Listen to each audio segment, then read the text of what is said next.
किस तरह से घटना घटी, क्या कुछ?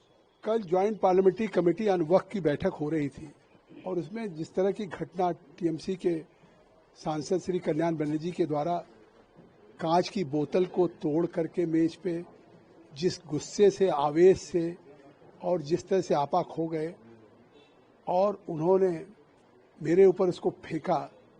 ईश्वर की कृपा है कि मैं बाल बाल बच गया, मेरे सामने मेज पे आके नीचे गिरी। अगर इस तरह की सहमति असहमति किसी विधेयक पे हो सकती है, अगर आज वक्त पे संशोधन सरकार लेके आई है तो सरकार ने उसे पास भी तो नहीं कर दिया।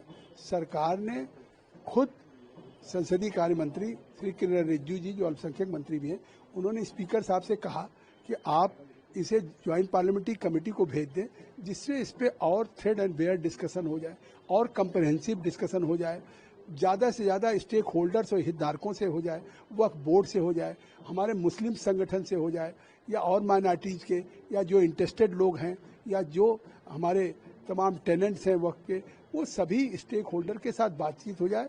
और सरकार अगर संशोधन लाई है तो इसलिए कि इस संशोधन से वक्फ की प्रॉपर्टी का रजिस्ट्रेशन हो।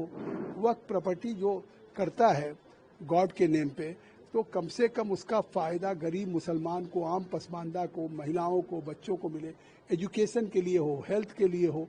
और इसलिए आज आप देख रहे हैं जिस तरह वक्फ की प्रॉपर्टी को खुर्द-बुर्द किया जा रहा है, तमाम मुतवल्लियों के खिलाफ जिस तरीके से वक्फ की प्रॉपर्टी बेच देते हैं, क्योंकि once is a waqf is always वक्फ।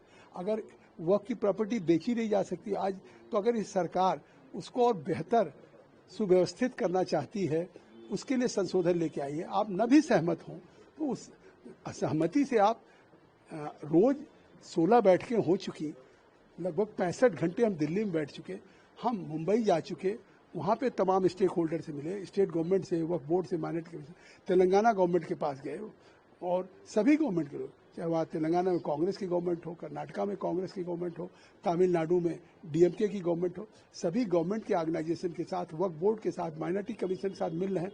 तो इससे साफ है कि हम इस जेपीसी में जो रिपोर्ट प्रस्तुत करना चाहते हैं, सभी हितधारकों से बात करके एक अच्छे ढंग से, ट्रांसपेरेंट ढंग से और एक जो उपयोगी हो सके वो रिपोर्ट देना चाहते हैं सबके सहमति पे। तो हम तो कंसेंसस पे पहुंचना चाहते हैं, लेकिन जिस तरह का हिंसा हो रहा है, जिस तरह से वहाँ पे हमको टारगेट बनाया गया या गंगोपाध्याय से जिस तरह लड़ रहे हैं, उनको सबसे पहले मैंने कल बोलने का मौका दिया था। तो मुझे लगता है मैंने स्पीकर को तो पूरे घटने की जानकारी दे दी है, लेकिन ये कहीं न कहीं संसदीय प्रणाली पे भविष्य के लिए गंभीर कुठाराघात है। और अभी तक पार्लियामेंट में या कभी कागज के गोले फेंक दिए गए हो, कार्रवाई का कागज फाड़ दिया गया हो, लेकिन कांच की बोतल से मारा गया हो, बच गए। कल्पना करिए अगर लग जाती तो क्या होता, आंख चली जाती। तो इस तरह की घटना, इससे ज़्यादा क्या है, ये कोई स्वीकारोक्ति नहीं हो सकती, ना इसको कोई एक्सेप्ट कर सकता। सर, वक्फ बोर्ड का लगातार विपक्ष विरोध कर रही है, क्या लगता है ये जो घटना घटी, इसके बाद ये जो घटना घटी, क्या लगता है किसी साजिश के तहत ये घटना?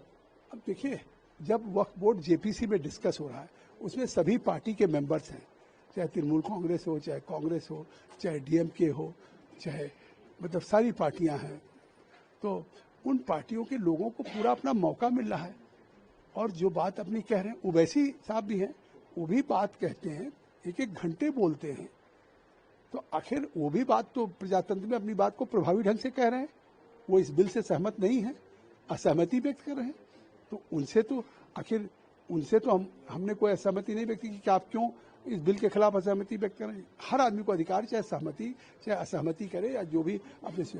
लेकिन उन्होंने तो बोतल नहीं चलाई, उनके सामने जिस तरह से बोतल चली, डीएमके के राजा साहब के सामने गोली चली, तो ऐसे तो आज बोतल है, कल कोई हथियार लेके आ जाए, सांसद तो प्रिविलेज है, तो कल क्या उसकी परिणति हो जाएगी। कल्याण बनर्जी का आरोप है कि उनको बोलने नहीं दिया जाता। कल्याण बनर्जी को ही सबसे ज्यादा बोलने दिया जाता। अगर कल्याण बनर्जी ये कहते हो, कल भी सबसे पहले सारे विपक्ष के सदस्य आप पूछ लीजिएगा कि उनको सबसे पहले बोलने दिया, और जितनी देर वो बोलते हैं, हम मेरे जैसा चेयरमैन मैं कभी नहीं रोकता हूँ। मेरी बैठक 1 घंटे 2 घंटे नहीं चलती, 11 बजे से शाम को 7 बजे तक, 8 बजे तक, 6 बजे तक चलती। 9 घंटे है, अगर 20 मेंबर हैं तो 9 घंटे में आप सोचिए सबको मिल जाता है पौन घंटा, आधे घंटे, 1 घंटे बोलने के लिए। ये आरोप अगर कोई लगा दे मैं इस्तीफा दे दूंगा। इतनी बड़ी घटना होने के बाद टीएमसी मुखिया खामोश क्यों? क्या लगता है कि वो आखिर क्यों खामोश? अब हमने स्पीकर साहब को जानकारी दे दी। हमारे वरिष्ठ सांसद हैं निशिकांत दुबे जी, उन्होंने इस आचरण पे हम सब सारे लोग स्तब्ध रह गए। हमारी मेधा कुलकर्णी जी थी, या हमारे लिप्सेकिया जी, हमारे अपरिता सारंगी जी, गंगोपाध्याय जी, कोई बैठने के लिए तैयार नहीं था।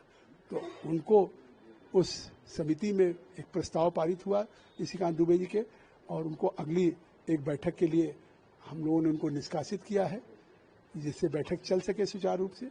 और आगे हम स्पीकर साहब से मिल के भी कहेंगे। सर स्पीकर ओम बिरला से आपने इस चीज़ को अवगत कराया है? सर आगे क्या? हमने उनको फोन से अवगत करा दिया, उन्होंने गंभीरता से लिया है। प्रजातंत्र में कल की घटना पूरे देश में एक लोकतंत्र पे कहीं न कहीं कुठाराघात है।